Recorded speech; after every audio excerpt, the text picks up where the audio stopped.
get started here.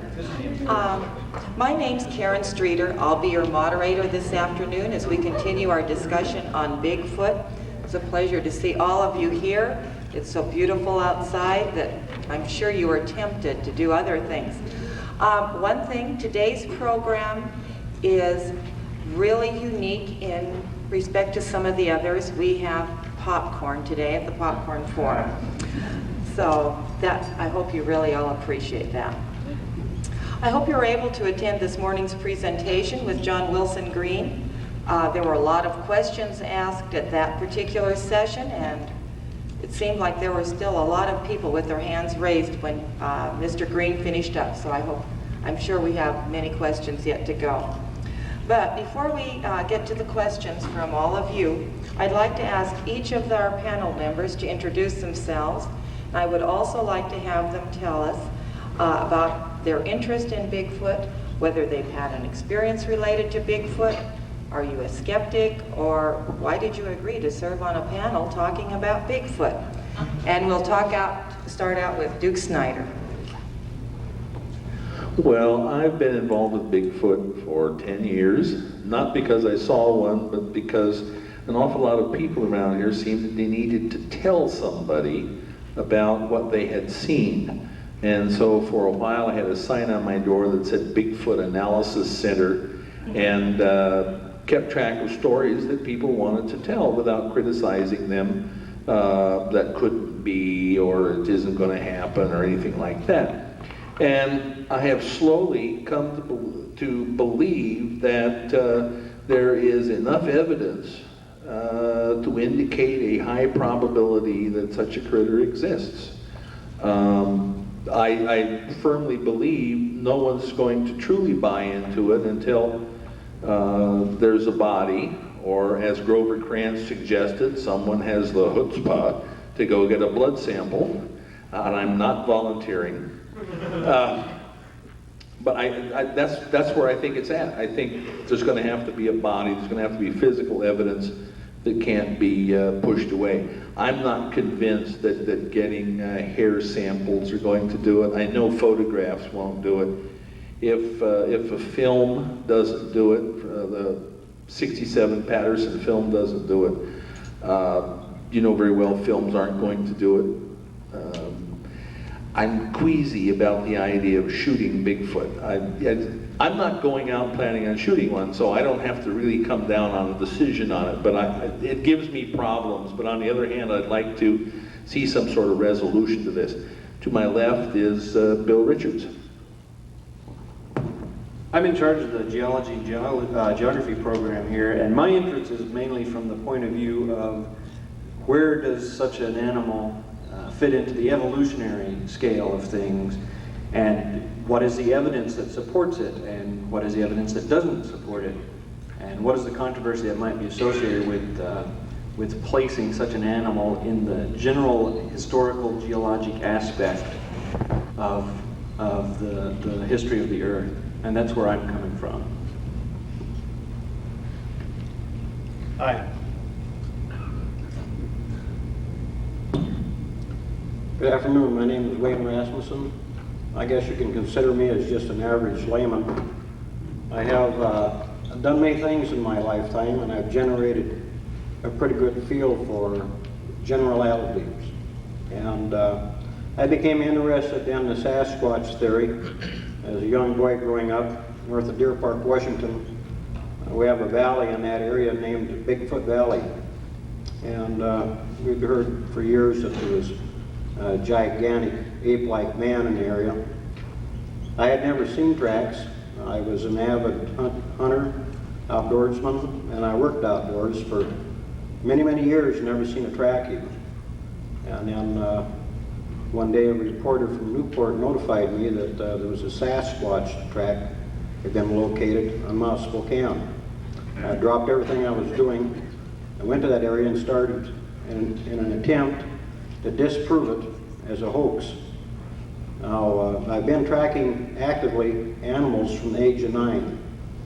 And out of necessity, we had a cattle ranch and a dairy ranch, and once in a while the cows would take off, bust fences, and it was up to me to get them. That went from that area into tracking wounded game. Other hunters would wound the game and then not be able to find it, and I got to be known in the area as an excellent tracker. I had something like a 99% find rate. So naturally, I just applied that to other things and eventually became good enough at stalking that I could stalk a full-grown white-tailed deer in the middle of an alfalfa field in the evening time and get within 10 foot before the animal knew I was there. That's stealth. Okay, now at that point I utilized everything that I had to go in to disprove these tracks.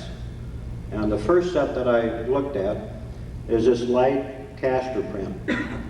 And it was a running print, and this was taken in June 1977.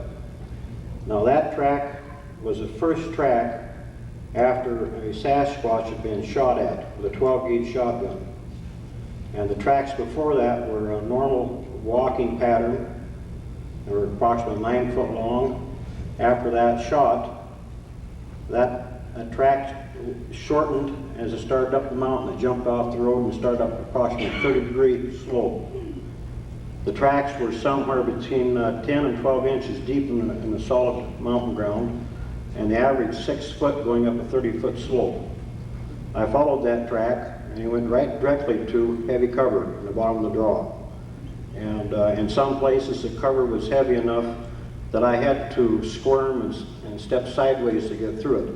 This animal ran through that and knocked branches off, and he was flat out. And he ran about 150 yards to 200 yards, and immediately veered off to his left and went through an open spot and got on top of the ridge. It was thicker.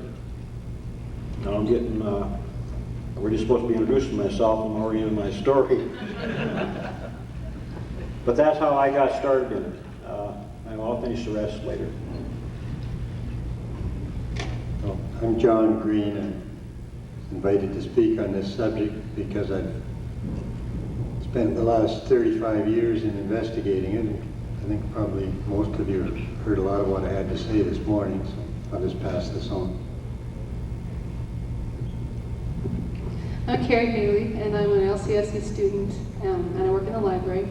And my love of Sasquatch began, I think, when I was in 6th grade, and I read this book called Nobody Beats Bigfoot, which I read, oh my goodness, probably 20 times that year. And since that time, I just kind of got more and more interested in Sasquatch. And in '86, started doing a lot of research, just looking at the evidence and seeing whether this creature could really exist. And what I found is that the more I looked into it, it seemed quite a bit more probable that there was actually a creature out there than that a person could be coming up with such an incredible hoax on such a large scale.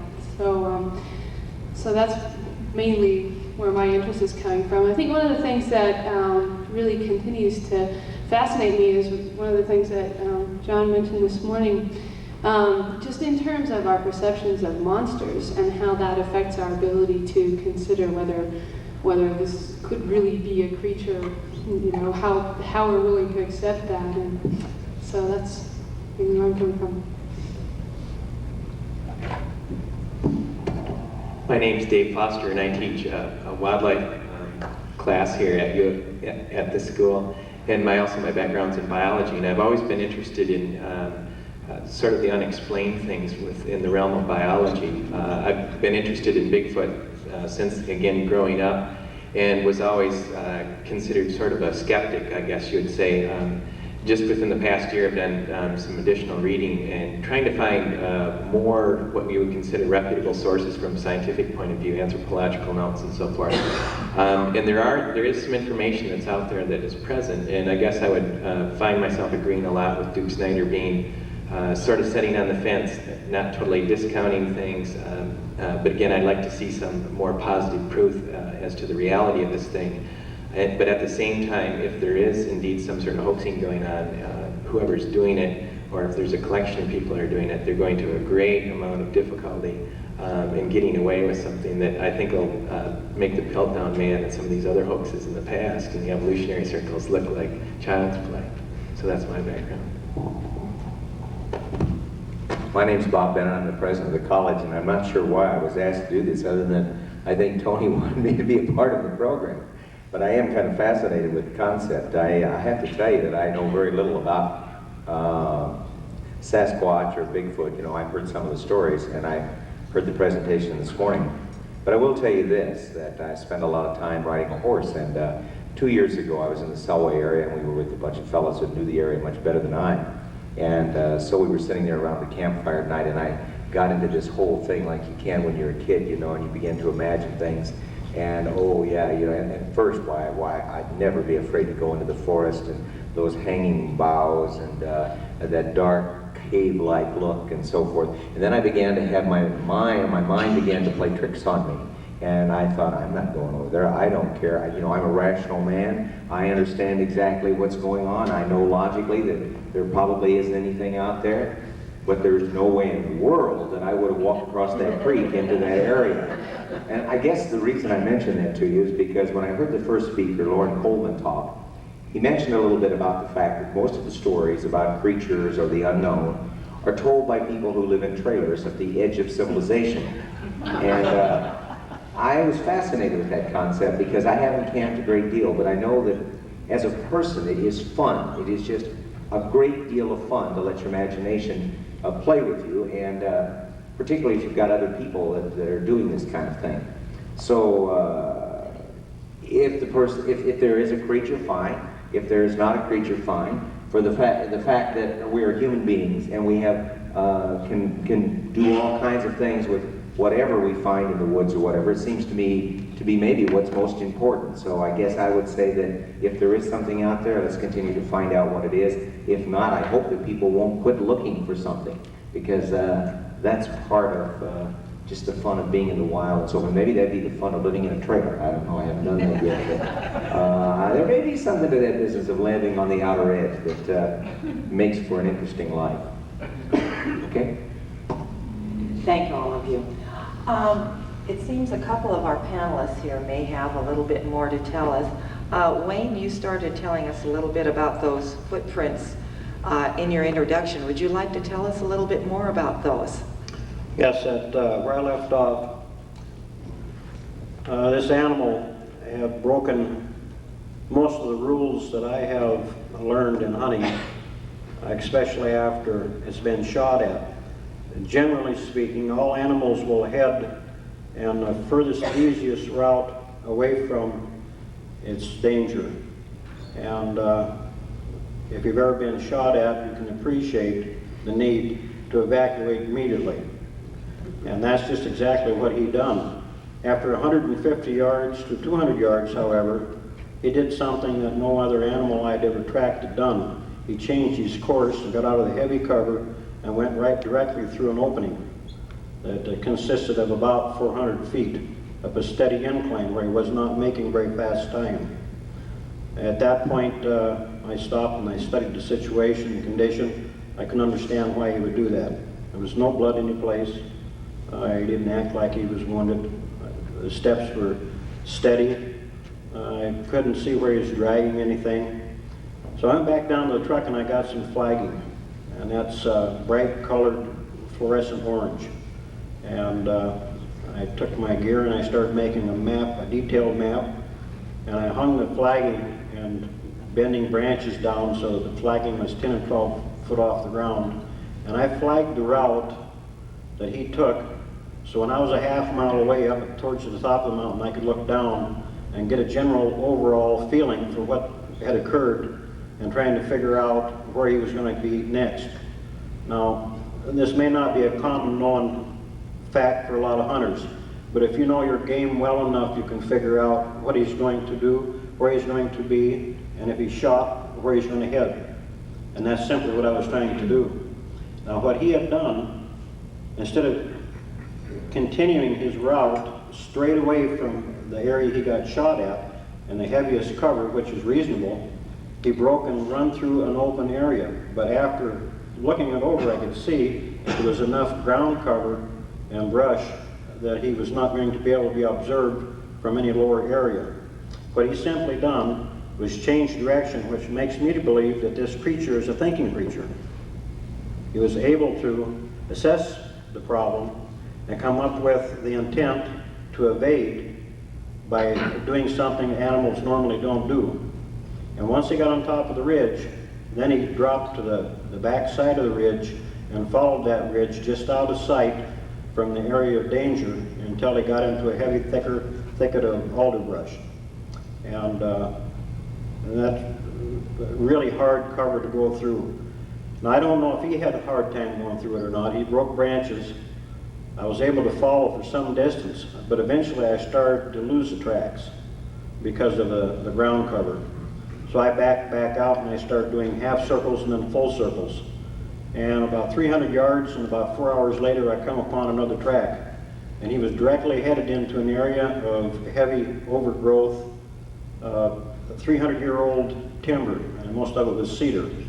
And there was some pine on the ridges. Now, if you're familiar with the woods, you know in the fall time the squirrels pick up their food and they take pine cones and they'll bury them in the ground. And this deep duff is about 10 inches thick. Now you're faced with the problem of trying to track a heavy animal where there's already hundreds and hundreds of indentations in the ground. And I spent about another 4 hours in there and it was virtually impossible to follow the tracks from that point. I'm assuming at this point, but I got to say that if someone was pursuing me, that's exactly what I would have done. Because at that point, you've hidden your tracks in an area that no one else could follow it. I gave up the tracks at that point and came back the next morning and picked up a brand new fresh track that, as far as I'm concerned, is from a separate, entirely different Sasquatch, because this track does not compare with the one I was on the day before. Now, I might say the day before I was to the point that I was trying to figure how could I fake these tracks with all the conditions.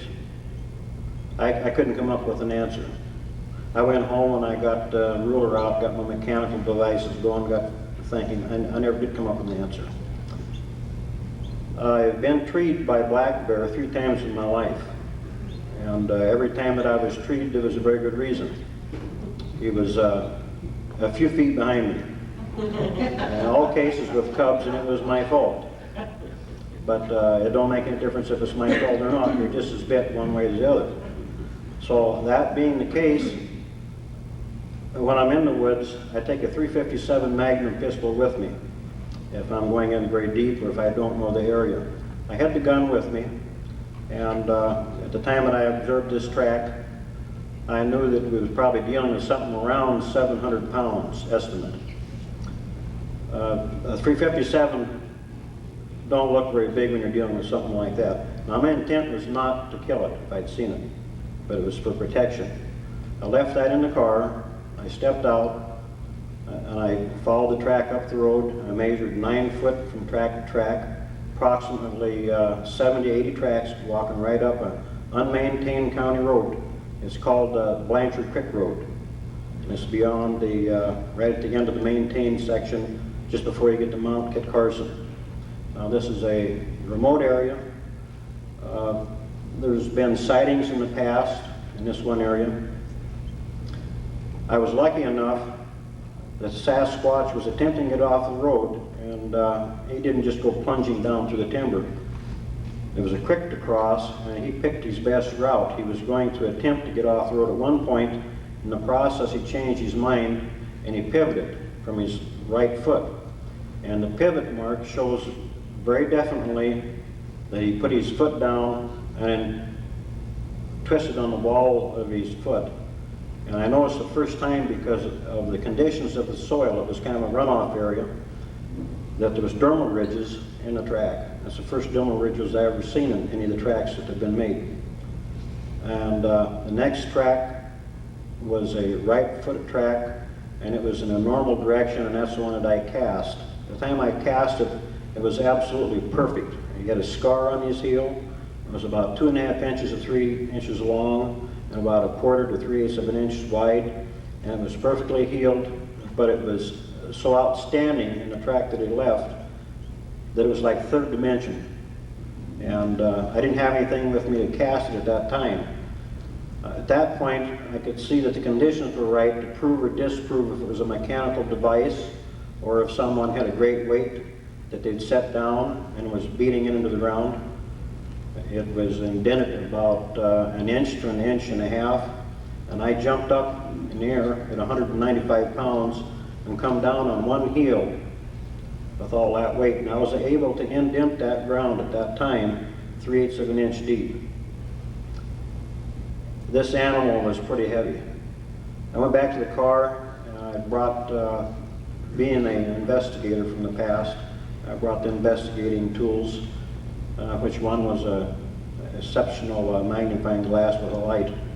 I got down in this track, it took me about 15 or 20 minutes, and I found what I was looking for, and that's simply what I call a pressure ridge that's built up from heavy weights. A moving object from heel to toe will do different things in the track and alongside the track if it's got great weight. One of the things it will do is compress the earth, and then it'll also move it horizontally and then finally vertically. And you'll have pressure ridges form along the edge of the track in different places. And this happened to be with about 1/8 of an inch of silt. And it was just absolutely perfect to do this kind of tracking. And I found several of these pressure ridges. And after looking at the track, I got up and went back and I strapped on my 357 because I knew at that point that whatever had made this track was indeed alive. I tracked him. I found probably another 20 tracks before he got to the creek.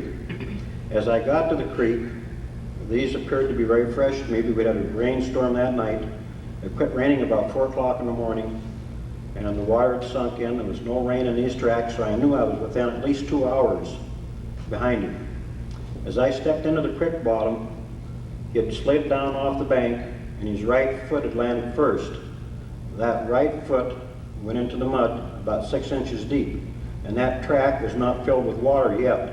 The water from the creek was still running into it. I backed back out of the location, come to a high point, and just stood my ground and watched and listened. I was right in the general vicinity where this Sasquatch was. Not going any farther, I didn't know if he was still 20 feet, 20 yards from me, or maybe even 2 miles. But I waited and I heard nothing, and then using a lot of caution, I got down and I routed around and went to a high point to where I could observe the low points and stayed away from heavy cover. Survival tactics. I cut his track by accident on a ridge, and he was in just full stride at that point, probably 6 feet going up a steady slope, and he was just walking.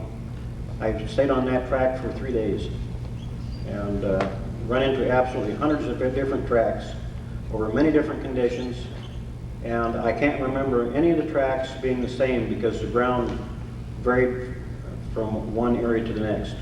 He went through moss, he went through mud, he went over rock, and at one point he came out of mud and left an excellent dermal ridge pattern right on top of the rock. The only reason I didn't have that rock is because it was too heavy to carry back to the car at that time. And at the end of the investigation, the sun had fixed it up to where it was no longer worth taking. That was an extremely bad mistake I made because it was an outstanding dermal pattern. Now, from the indications that I've got while watching this and going through it in my mind, the next day I went back, I took a ladder, an 8-foot ladder, and I got back on the tracks again because as I said here, I can surely tell you, it don't make a difference how bad you want to catch a Sasquatch. If he's normally walking, you can't run fast enough to get him. Not 9 foot going up a 30 to a 40% grade. After I realized that, I gave up the chase in hopes of seeing him. And I went back and I started picking these tracks apart and then cast the tracks and started looking for a hair. Now, I looked at a hair in many areas. He had to break branches off to get through. And there was broken branches consistently between 6 and 9 foot. So I'm assuming that where he was moving through those areas, that was a shoulder height. And it varied from time to time because he didn't walk upright. He was moving and dodging as he was going through the timber. And one place he hit a red fir. At that time of the year on the bottom, it was about a 3-inch red fir, plenty moisture down there, and it had sap, and it had physically broken some of the bark off. It was about 3 inches high. The other branches were broken, some were green, and they were all broken to the inside, the direction of path. So it wasn't snowfall that broke them, and there were new breaks. I looked and I never did find any here that I couldn't definitely describe as belonging to something else. But upon reflection, looking back on that, a Sasquatch that lives in the woods consistently, if he loses very much hair in that distance, he would he'd probably look something like that. And then he'd freeze to death. But I don't think they've got a tendency to lose a lot of hair. And I think That's quite an experience. I think that would make a believer out of many of us. Bill, I see you brought something with you. Did you want to talk a little bit about that now, or? I thought maybe Mr. Rasmussen could talk about the tracks specifically, since they're the ones right here. Okay.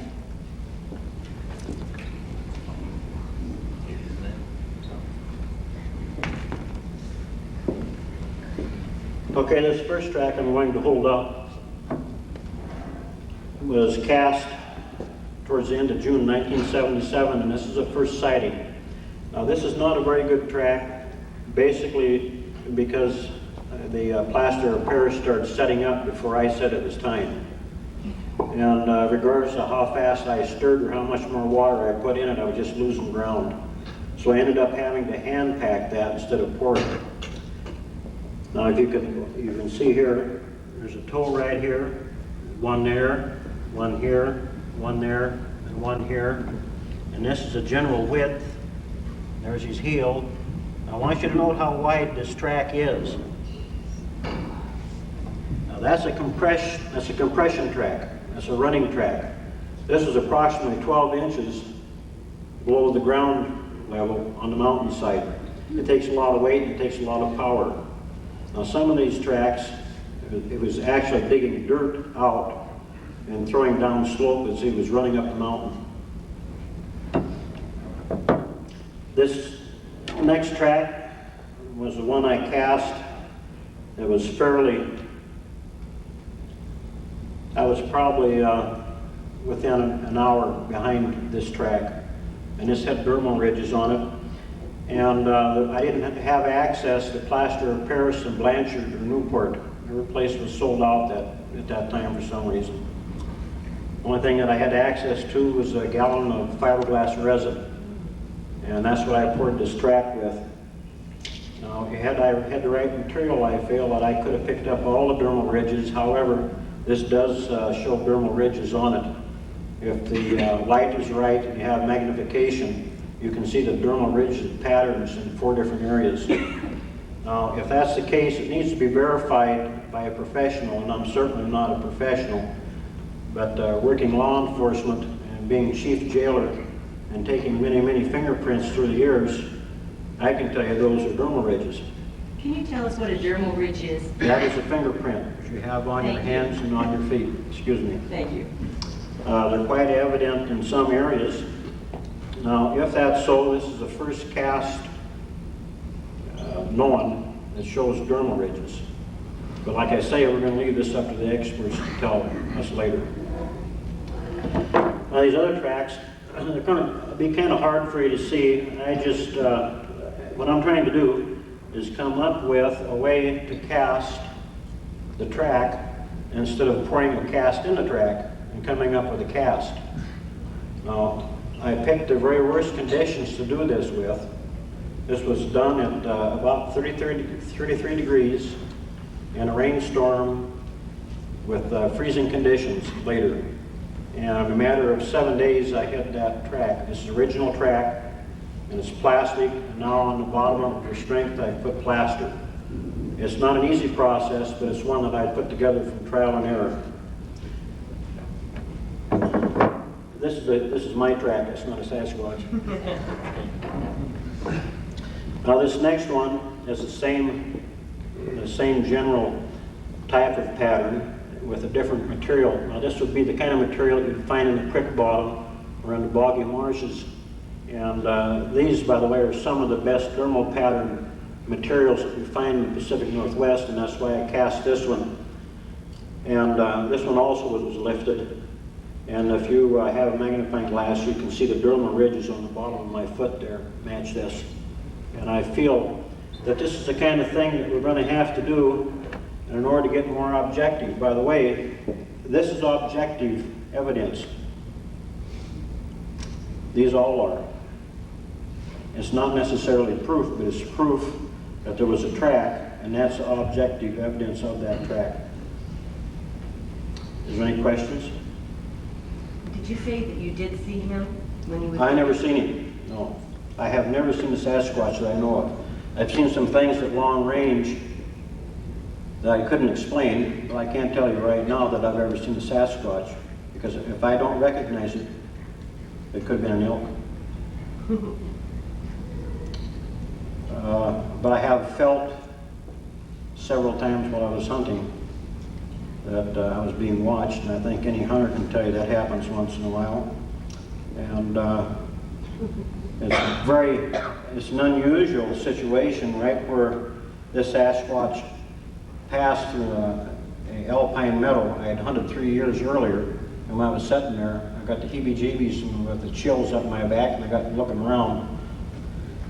I didn't see anything, but I kept watching that ridge, and the word Sasquatch kept coming to me. And I was thinking, well, if I seen a Sasquatch over there right now, what would I do? Shoot it? Would I kill one? And I decided I don't know if I would or not. 3 years later, I was tracking one right through that opening. Yes? Now, the two on the far left here, Yes. that's your footprint on top, right? Yes, both of them are. Okay, so on the underside, that's where the Sasquatch print is, right? No, there's no Sasquatch print here or here. This is simply prototypes for testing that I'm doing in order to pick a track like this instead of a cast. Okay. You see, what I'm intending to do, make this more plain, this is a cast from a track. And as you can see, that leaves a lot to be desired. And that's generally what the world has been following. And we'll be satisfied if we can cast a print, if we can find a print good enough. But my intent is to take the print and then with soil structure, particle structure, it'll prove a lot more than just looking at dermal ridges even. You can look at this track right now. You can take a forensic, which I've done some forensic. We have a forensic expert here right now. If we can take a track like this, you can read more things into it than you can write a book about it. Where with a cast, you can't because you don't have the material and it's been disturbed. And that's my main intent, is to try to get the objective evidence as objective as possible to the point where people finally have to say, I don't know what did it, must have been a Sasquatch. So what you're trying to figure out is how to get the dirt track on plaster? I have figured that out. So that's what those two things there are, Yes, experiments? but I didn't have a Sasquatch track to try it on, just Right. my foot. Okay, I see. And I don't know if the camera's picking that up very good or not. It's a nice looking foot, right?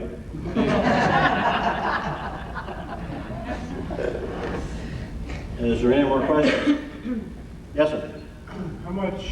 How easy is it to do that? Which, You gotta take a pickup truck with stuff and the toolies with you, or can you carry it in a backpack, or? this system that I have right now, I could take in with 2 backpacks, 2 people. And if the weather was under the worst conditions or near the worst conditions, and that's what I tried to do, was copy the worst conditions, it'll take you about 4 days. But a good Sasquatch track is worth 4 days, especially when there won't be another one like this in the entire world. With this, the experts will be able to tell you a lot more, I feel. So you have to have somebody with you. Well, I work alone, but in this case, I would like to have somebody give me a hand, yeah. Okay. Just leave your name. Yeah, You're big enough. yeah. Any more questions? I'm sure there'll be many more coming up. Thank you. Thank you. Bill? Well, like I said in the introduction, my interest is more from a historical, geological point of view, and how does the animal that exists fit in with the evolution of all the other animals that inhabit the earth. And I just brought for a display, just for show and tell, to get the conversation started here, a replica of a skull found in Africa of what's called an Australopithecus, which is not related necessarily to a Sasquatch. It's not related to us that closely either, but it's similar to the progenitor of the Sasquatch, possibly, in terms of this is another primate that walked upright on two legs, and we have fossil evidence of them. We have fossil evidence of Gigantopithecus, and that skull would have been considerably larger, about out to there.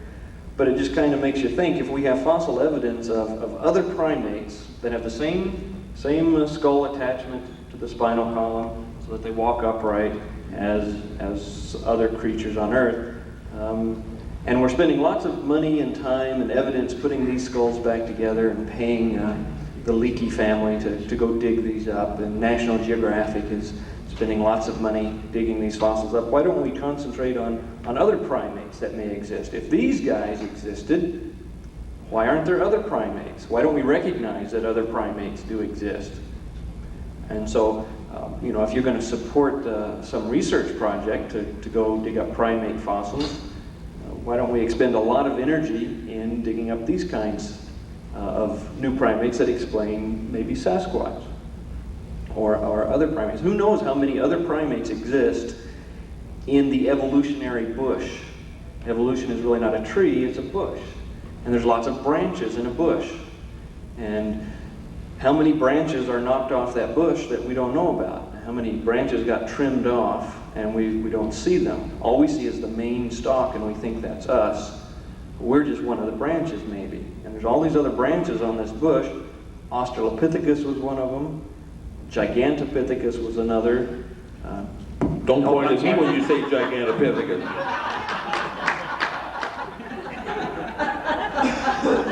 It's a little Freudian slip there.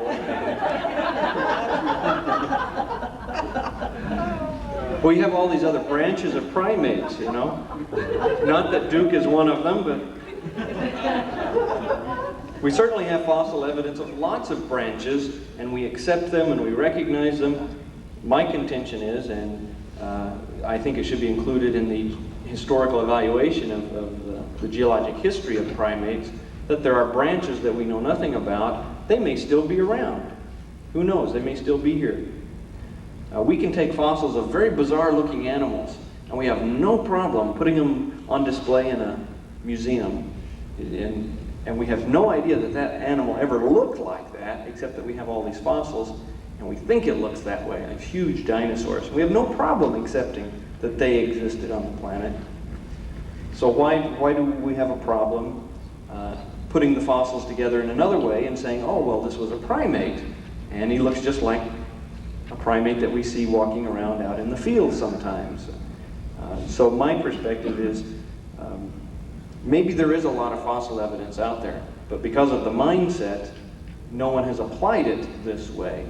And I think I'll turn it over to Duke, because he may have some insight into that, and he may be able to get John to answer some of those questions, maybe. Can I answer them, John? 5 years ago, 6 years ago, three Americans went to North Vietnam to excavate a site originally started by one or two Russians. And in the site was evidence of Gigantopithecus black eye, which I was accused of being, and Homo erectus, a previous stage in human development. But I'm not sure what, if anything, was found. Are you aware of that, John?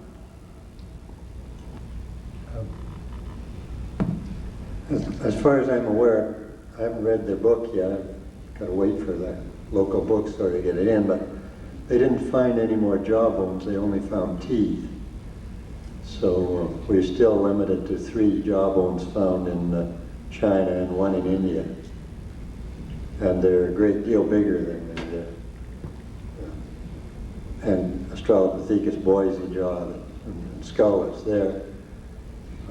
Dr. Grover Krantz at Washington State has done a reconstruction from the largest of the Gigantopithecus jaws, and I would say that good comparison would be that the whole skull, jaw included, is bigger than a basketball.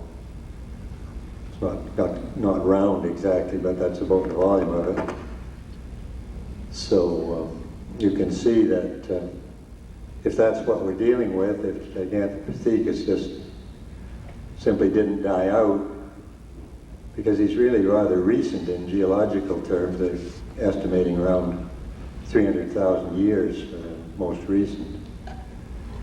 And of course, being in China, they're not that far from the land bridge that all the other creatures, including ourselves, came over.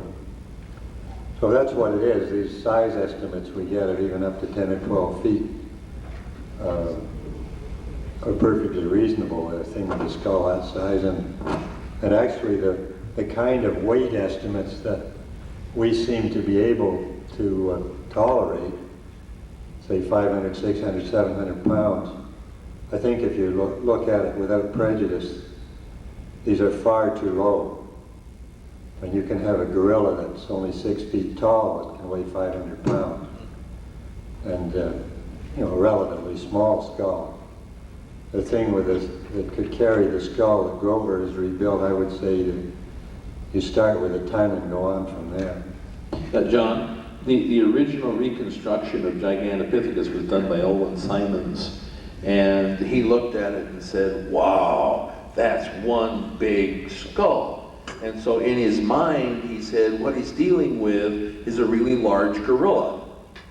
And so he simply reconstructed a large gorilla standing there on all fours with a semi-orthograde backbone, and was perfectly happy with that. And there are drawings of Gigantopithecus. It looks like one giant gorilla. But Krantz has pointed out that the spread at the rear of the mandible is only there to accommodate the vertebral column under the skull. And that's not the case with gorillas. The foramen magnum, the hole in the bottom of the skull through which the spinal column passes and expands into our marvelous brains, on us is underneath. And so the jaw, in effect, has to be broader to allow for the vertebral column to sit in there. But on a gorilla, with the backbone at half an angle, it enters farther to the rear, and the mandible doesn't have to be as wide. And so if this was a giant gorilla, it should have that typical U-shaped dental arcade, but it doesn't. It's a parabolum, or approaching the parabolum that we find in human beings, very broad in the rear. And that should be an indicator right there that this thing was upright, not at an angle. And he estimated, what, 9 feet, 900 pounds for this thing. Well, I'll tell you a story about that. I might have some of these figures wrong. I haven't looked at them for quite a while, but my recollection is that he said 9 feet. This is in his Scientific American article. Yeah. And he said 600 pounds. 600, okay. Yeah, well, that's as I recall it. But at 900, it wouldn't make any difference. Anyway, I wrote to him. And I said that since all animals were of approximately the weight of water, and since the weight increases as the cube of height, that his figure of something, anything under 1,000 pounds for something 9 feet tall, and his illustration of the reconstruction was that of a very heavily built creature, and certainly easily as heavily built as a gorilla. So I pointed out that surely the weight would be, you know, I forget what I said, but maybe 1,500, 2,000 pounds. And I guess he never took a course in physics because he challenged my assumptions, you know, as to all animals are approximately the weight of water, and that their bulk increases by the cube in relation to their height. He just simply didn't accept that. And I guess he's still clinging to the idea that you can have something that's 9 feet tall and built like a very heavily built gorilla and can weigh less than 1,000 pounds. But that's nonsense. I would say 2,000 is about the minimum. Could I pursue it from a skeptic's point of view now, because I'm not nearly as informed with respect to skeletons and so forth as you are? Bill, I could buy the fact that historically there probably are many different species of primates. But what is very difficult for me to understand in this world is that if there are creatures still alive as large as you were describing, knowing what we know about how we find other creatures, it seems difficult for me to believe that we would not be able to find more evidence than a footprint or some hair. Let me just put it another way. If a gorilla were brought in a cage, a large gorilla, and put in the middle of the forest, and we were told that there was evidence of a gorilla, maybe it's because we take it more seriously. That could be the answer. But I would bet money that if the right people went in after that, they could find that gorilla in a relatively short time. Now, it might be because the gorilla is not as intelligent as the Sasquatch, I don't know. But, you know, there have been these stories about the abominable snowman and all of this. And as I said, I think this is wonderful in the sense that man has a wonderful imagination. I guess I am a skeptic. But I keep asking over and over, if such things, phenomenon like that exist, as many people as there are now in the woods, and as scientific as the kinds of instruments we have for measuring and being able to spot things and so forth as exist, it does seem strange to me that we haven't had more hard evidence than we've been able to procure in light of all that's been discussed here. Then I would just ask one other question along with that piece of skepticism. And that would be, and we talked a little bit about this last night, why is there such an interest in the Northwest? Is there something about climatic conditions that you feel are specifically related to creatures, creatures of this magnitude? I mean, I know that there are stories about creatures in all parts of the world, but are there any similarities in the kinds of climatic conditions that exist that would make you think that there is a relationship between that kind of creature and a type of area where he or she could exist? Well, to deal with the gorilla let loose in the bush, it wouldn't be a matter of his intelligence. He'd be lost. And he wouldn't know his way around. You're comparing it with something that, well, that's his natural habitat. Well, even taking that, if they find gorillas. If it doesn't, well, sure they find gorillas. Yeah. In their natural habitat. Okay. That's really very difficult to compare because, of course, the natives in that area were able to find gorillas from the beginning, so we didn't have a problem. The problem here is that you mentioned the right people looking for them, but the right people aren't looking. This is an investigation that has been left in the hands of a few amateurs without resources.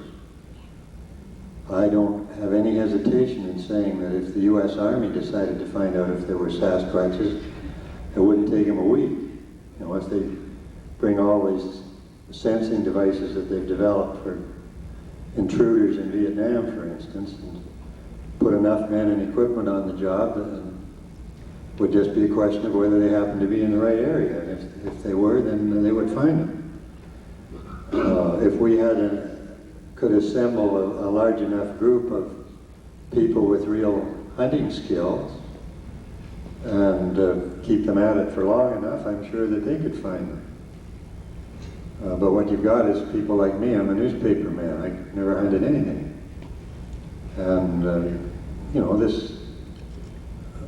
the other thing, of course, that should be involved here, not just for hunting in the bush, but for investigating the stories and the footprints, is the scientific institutions.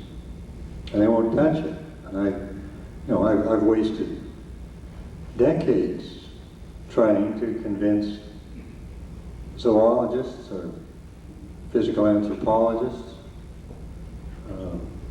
that this is something worth studying, and that that there are millions of dollars and thousands of highly educated man-hours spent on studying things that to me seem very peripheral compared to investigating a creature that would be physically, because of the way it walks, our nearest relative. And that if you don't take it that way, then what you've got is perhaps not a conspiracy, but at least a pattern of human activity that covers the world and covers recorded history for faking the evidence that such a thing exists.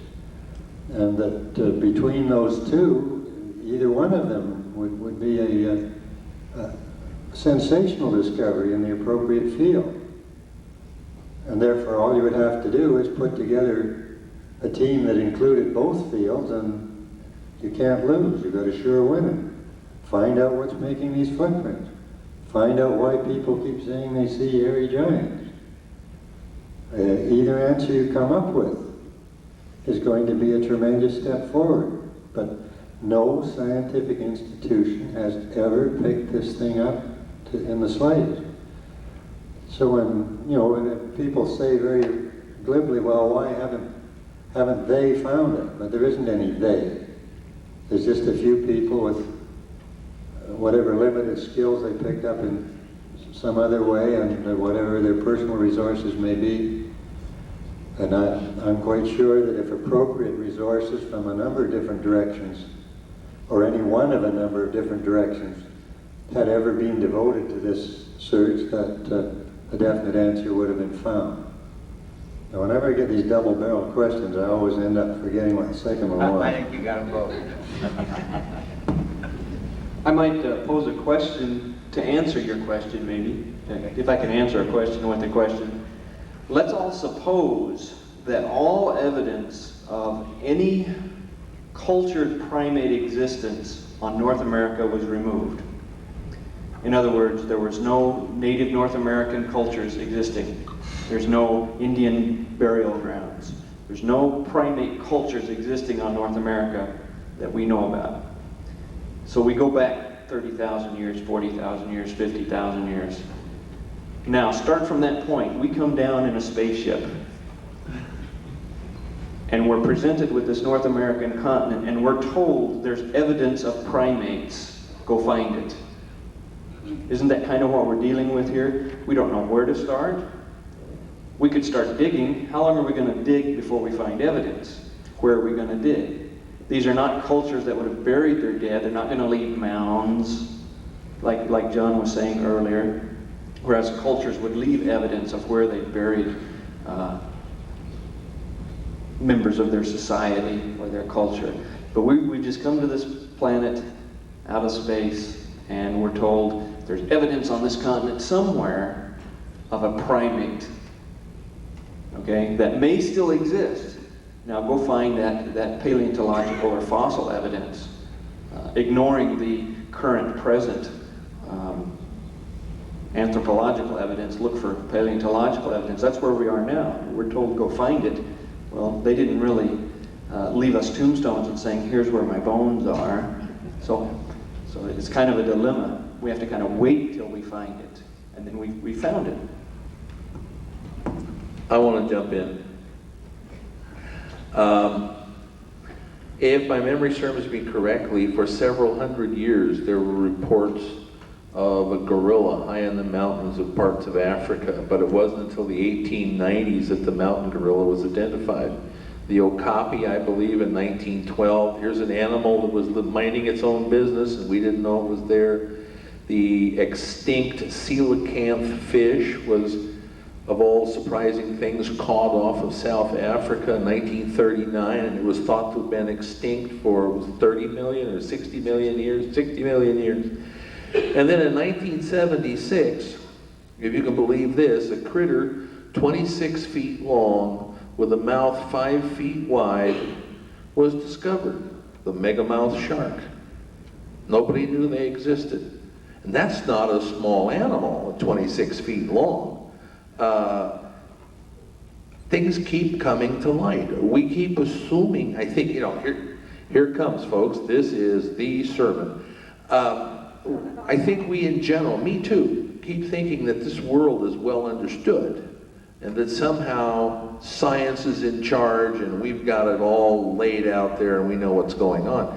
And I'm not sure that's the case. I think we got a pretty good handle on the world, but there's still things that we don't know about. They're not unknowable, we just don't know about them now. And I think we have to be willing to leave room. John this morning mentioned something I thought was fascinating. There's a closed circle. There's a paradigm that excludes this stuff. And you can't break into it until you drag a body up, somebody coming down Sherman Avenue with a Bigfoot on the end of a chain dragging along the street saying, I got him. And then that's going to make a difference. In Tasmania, there used to be an animal called the Tasmanian devil, and it was thought to be extinct near the end of the last century, except footprints from these things keep showing up near certain water holes, and there are attempts to prove either by strobe photography, by traps, by something that they are in fact still alive. And so far it hasn't been successful. When an animal wants to elude people, they elude people. And my understanding of Bigfoot is that we're talking about Mr. Shy here, and it just, gorillas are shy. When Jane Goodall, who didn't work with gorillas, she worked with chimpanzees in the Gombe Stream Reserve in Africa, when she first went there to observe them, they wouldn't let her get within a mile of their troop. She'd move any closer, they'd move a little. And it took a year before she got up next to those chimps. They're primates. They're shy. They're not outgoing like most people. I'd like to add something at this point. Most everyone has taken walks in woods. There are probably a few of you hunters out there. How many people has found bones in the woods? How many people know what kind of bones they were? There you are.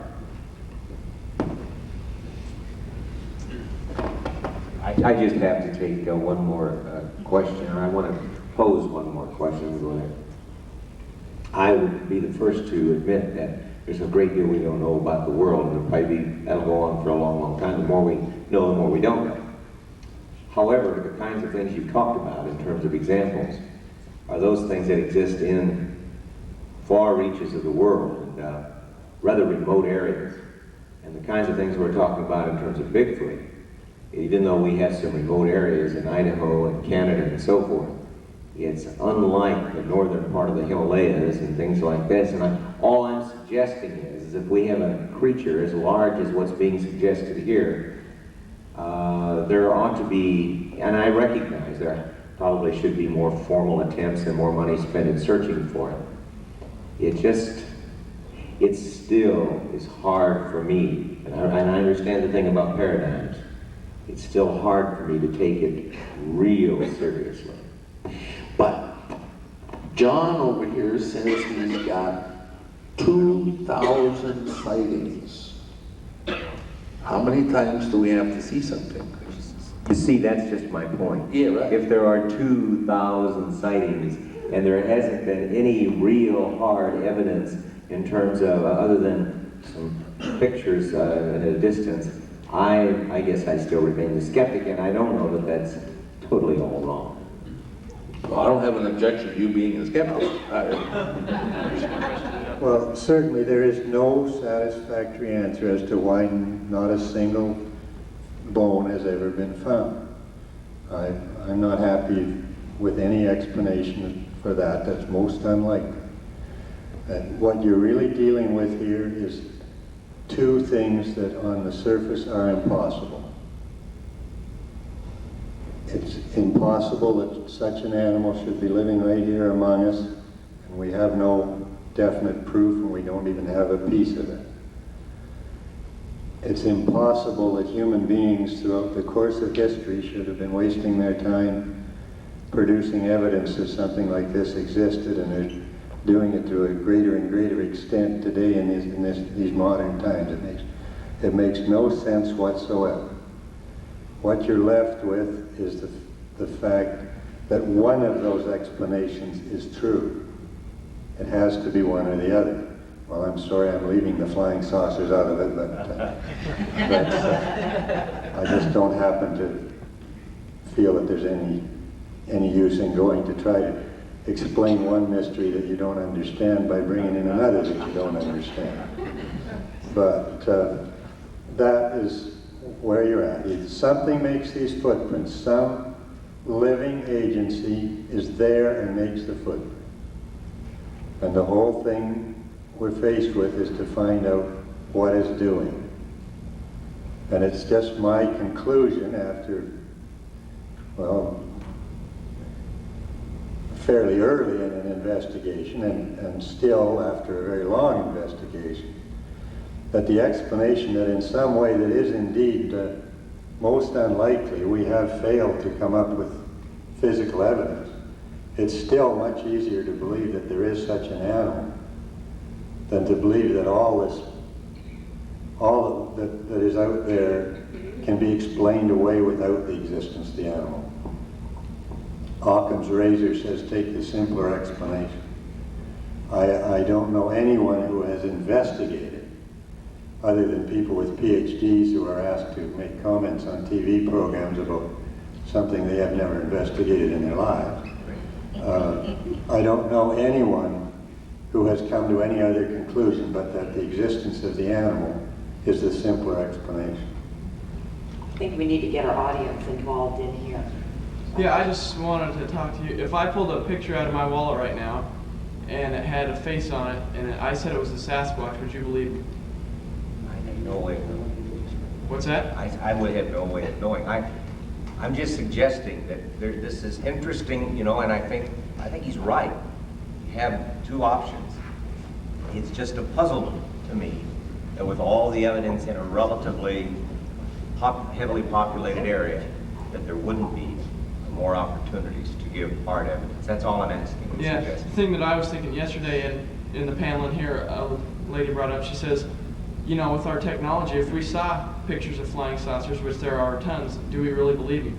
Or are we just going to pass it off now? That's just, you know, trick photography. I mean, and it's kind of like, you know, the footprints there. I mean, we have a man here that's been a private investigator and taken fingerprints and stuff. I mean, but some people are just going to say, no, that's just where somebody's, you know, just indented in the ground and stuff.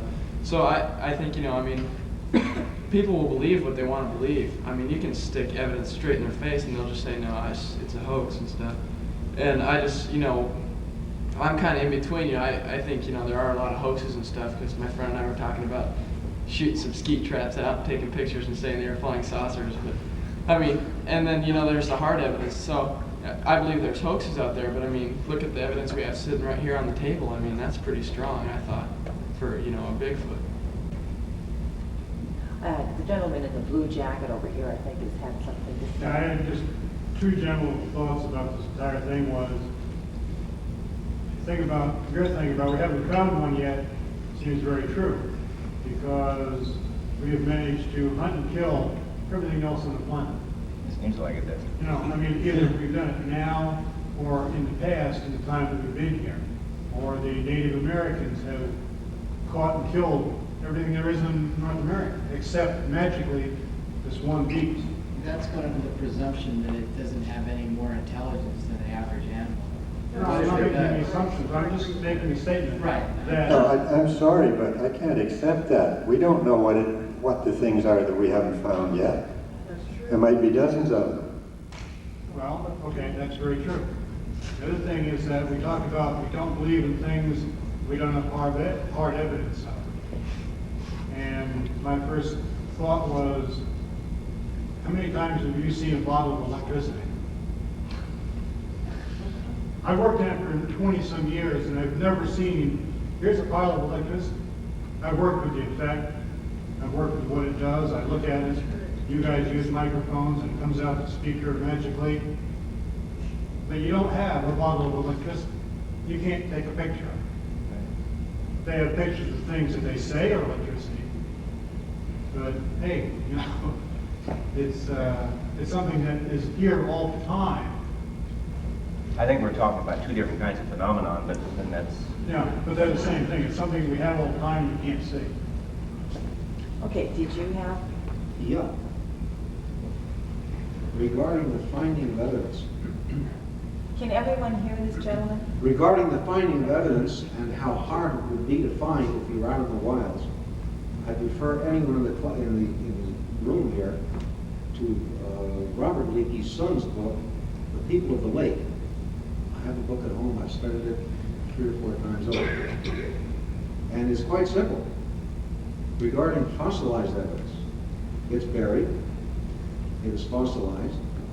Through erosion, it comes to Earth, it is uncovered, and then it is climatized by the elements.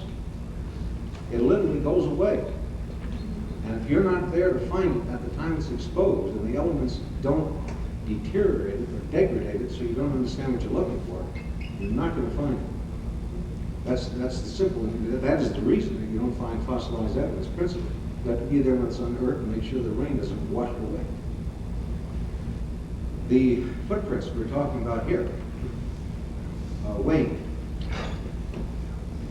he has come up with something very interesting. And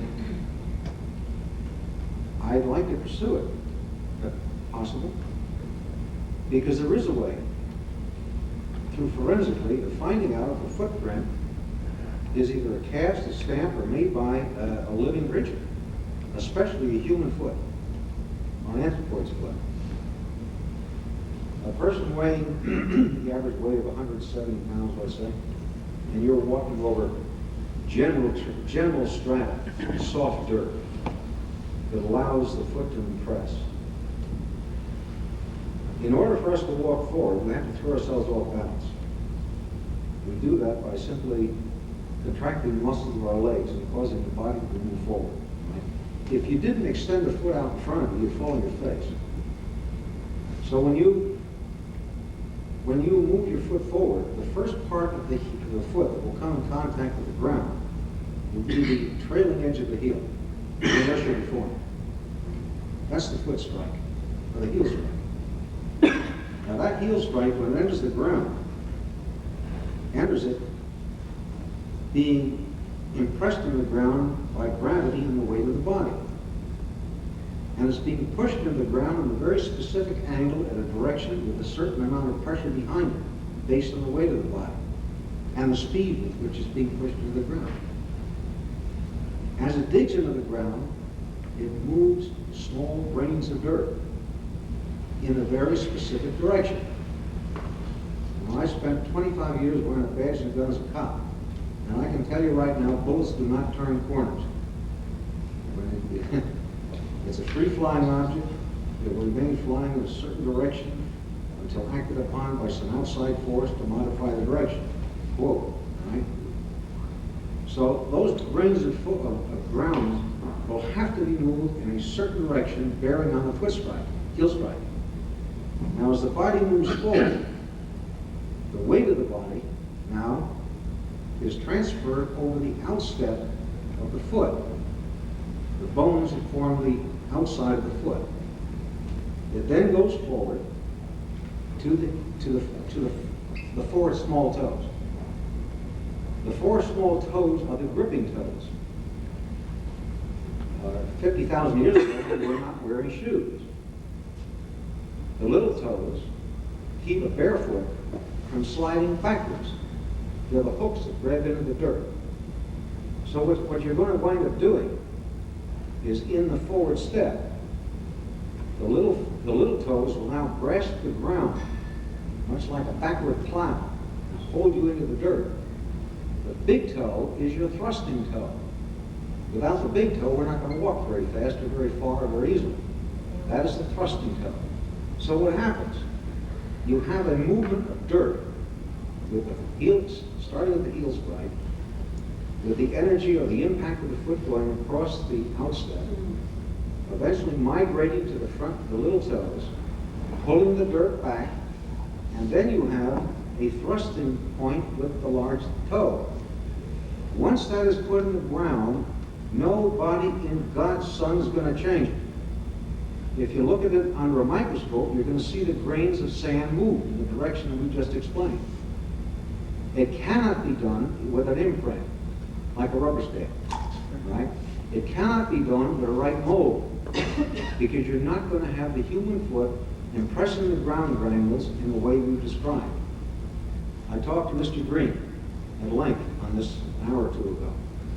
Apparently nobody has decided to go to the extent of the very simple examination of what we're speaking about here.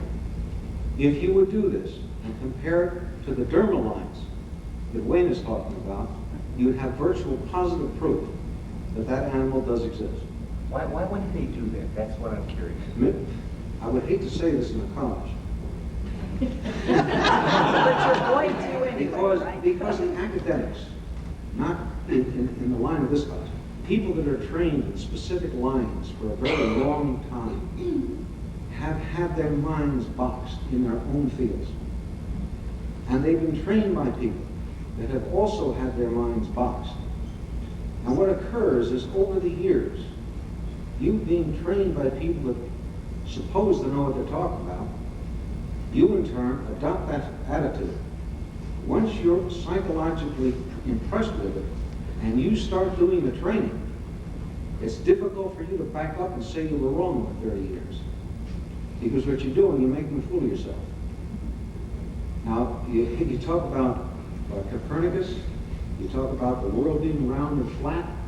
This is why it was so difficult to prove that the world was round 300 years ago, because the academics said it was flat, and they couldn't in any way change their ideas because they were so impressed. And this is what's happening here. But let me challenge you for just Sure. one more minute. Can I answer the question you asked? Speaking for myself and those that I've kicked this around with, we didn't know that there were people who could look at the way the sand grains had been shifted and tell you how that impression was made. If we had known, we'd have been looking for them, but we didn't know. We did assume that there would be people who could estimate weight from the amount of straight down compression. We did try to get people with that expertise to look at tracks. We never ever found one that would come. And probably the reason they wouldn't come, the very worst person you get to investigate this is a police officer. And I can tell you that because I was on it 25 years. I'm not going to make a fool of myself. Also, I have other things to do. A police officer is criminally oriented. His job is to seek out and detect crime. The court is to punish and find fault and punish, right? Why should I become involved when I'm one man servicing 2,000 or 3,000 people? That's FBI statistics. One cop for 2,500 people population. Why should I absent myself from the public for 2, 3, 4 hours when serious crimes may be occurring and I'm chasing spooks? You see? They're not going to do this unless they have reason for doing it under criminal investigation or something of that elevated to that level. There's money involved. Can I just make a point? It has nothing to do with this, but I'm reminded of it. If you have a story of this nature, if you've had an experience, the natural inclination is to do the responsible thing and go to a university or a museum with it. Don't do it. They'll treat you with a certain amount of courtesy and laugh at you when you laugh. Your next alternative would be to go to a police station and make a report. Still doesn't work, because in a couple of years, even if they do go to the extent of filling out an occurrence sheet, there wasn't any crime, and in a couple of years that's going to be gone. Do the totally irresponsible thing, run to a newspaper. Because that will be microfilmed and the record will be there forever. Just one comment, and I'd have to go to Duke because you're the anthropologist, but they spend thousands of Bob, dollars. would you use your mic, please? Yes, I'm sorry. There are thousands of dollars spent by National Geographic and other groups, and these stories have surfaced in those kinds of magazines as well as the more popular types of things. But if there is a way, as you described, my first question to you was, if the police know how to do that kind of thing, and they're the ones usually that are talked to, it would seem logical that they would reach. But I guess I would say to Duke, universities spend a great deal of money doing research and doing digs and so forth, and because of the fantastic amount of interest that exists about this kind of a phenomenon, has there been evidence where, if you've seen, say, 4 or 5 footprints, surely that could be marked off, and somebody could be asked from a reputable institution to come out and do that research. Has there been evidence of that kind of thing being done by universities? And have they ever done anything as suggested by this gentleman? Not that I'm aware of, no. If I can give you a short anecdote, in the early 1950s, perhaps 1951, maybe 52, a man was discovered in Spain who never slept. And this man worked 2 jobs and hung around in a bar in the evening and drank with his friends. His mother said he was a strange kid. The point of this is, Life magazine sent 2 reporters to Spain to spend a week with this guy. And they started out with a tie and a white shirt, the whole thing, and the photographs in the magazine by the end of the week. These guys are just out of it, and this guy looks fine. And they were with him 24 hours a day for 7 days, and he never slept, and he was functioning just as well at the end of the week as he was at the beginning of the week. There was never any money to go find out why. Anything that could possibly alter human life, if we could find, how you could get by on 4 hours a night and really feel good, or 2, or none, and yet nobody seemed to come up with any money to go find out why. Where's Bigfoot on the scale like that? And the other thing that keeps coming up is, why don't academicians want to get involved? I know why. Careers, prestige. What does a big name in anthropology gain by saying, I'm convinced there's Bigfoot? He's simply taking a risk. Suppose somebody shows it to be phony. You can always jump in later. Somebody shows up with the bod, there it is. You say, well, I'm all for Bigfoot, and everybody's happy. It's all risk if you jump in early. And so who wants to do that? There are all kinds of factors that have nothing to do with whether or not Bigfoot exists that get into this. And I'm sure it's true of flying saucers or whatever, it's a risk to get in. As moderator, can I ask a question? I think I can.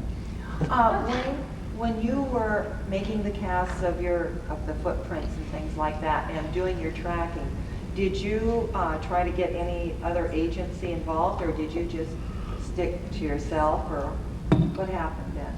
Just as soon as I realized that the track that I was tracking actually was a real track, real meaning a live moving track, and there were no 2 alike, because a live moving track, as it goes over rough surfaces, does different things.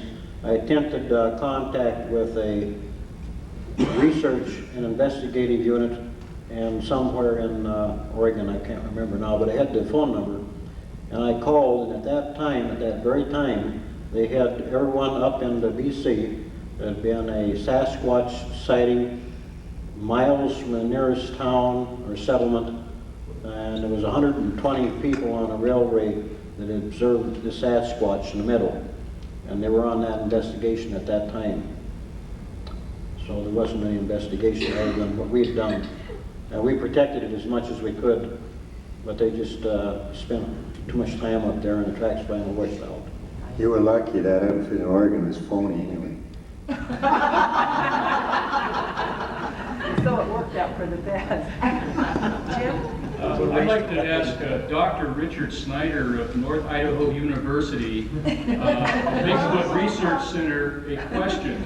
I'd like to ask Dr. Snyder if he would comment on what I have just said with respect to what happens to someone. You want me to talk about what happened 10 years ago when I opened my mouth and Grover Krantz was here and said I was going to open up my office so that anybody who had thought they had encountered Bigfoot could feel free to come in and in confidence tell me their story. Somebody to go to and talk to.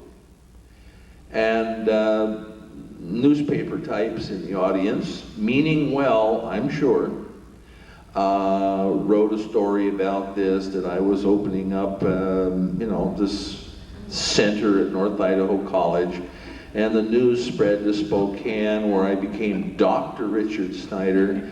By the time it got to Seattle and Portland, I was Dr. Richard Snyder of the North Idaho Bigfoot Analysis Center, only one of 2 in the United States. Nobody had mentioned another one.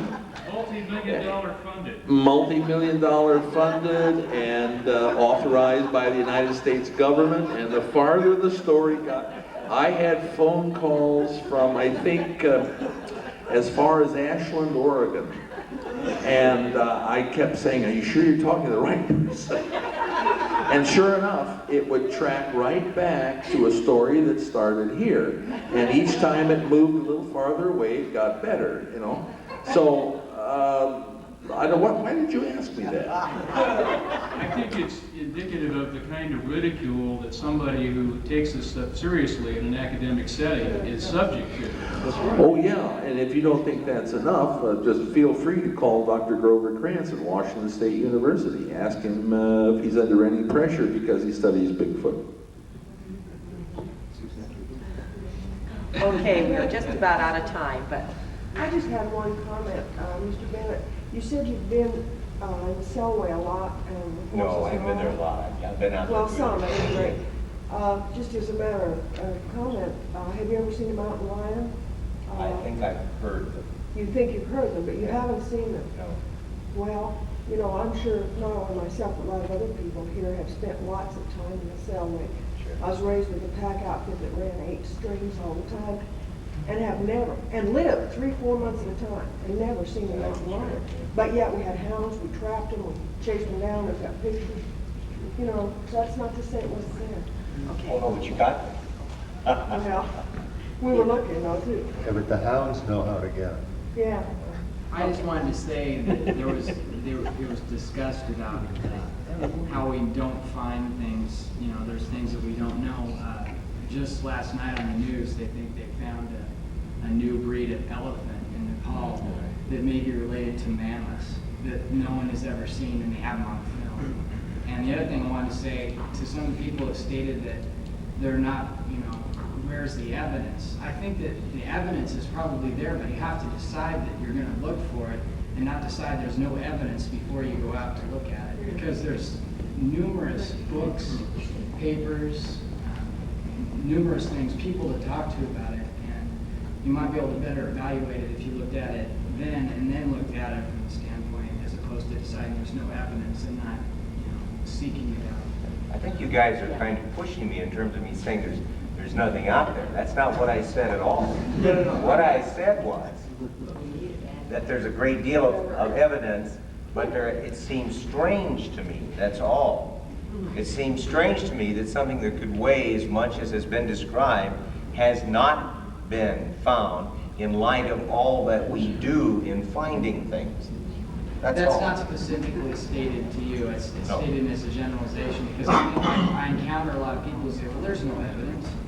Well, have you read a book? That's fair. Have you taken the initial step to find anything out that's out there? That's the second time today I've heard about that new breed of elephants. I sure hope it's true, but this is the 1st of April. Okay, we're getting ready for a video here, but there's one gentleman over here who I know really has something to say. He's been really anxious. Well, first of all, I don't believe that A little louder. first of all, I don't believe in the evolution theory of that. I still believe in Genesis 1:1. But secondly, I spent hundreds of dollars and hundreds of hours hunting Sasquatch. I've seen the footprints and have actually seen the creature, but beyond belief to me, it was just a half a mile from my home. And Where's your home?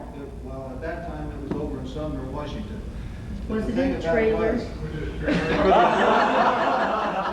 The audience will not heckle. Well, the thing was that I had hunted, and you know, I've seen the UFO, I've seen the Sasquatch, but because I spent time looking, but came across it by accident. Thank you very much. It's nice to know someone in here has actually seen one too. Okay. Are you convinced they're real? I'm convinced there is an animal, yes. Yeah. Okay, and now it looks like Tony's ready for our video over here. I just want to say, first of all, that as I've been saying to the moderator, Karen is just such a great staff person with our college director. She's done a wonderful job, and the panel's done a wonderful job, and let's thank them. Thank you all for coming here. For you who want to stay, John has a video. John, you might just briefly tell them, we'll be leaving to do a TV show, tell them what it is. It's about, what, 20 minutes, 30? I'm not sure how long it is.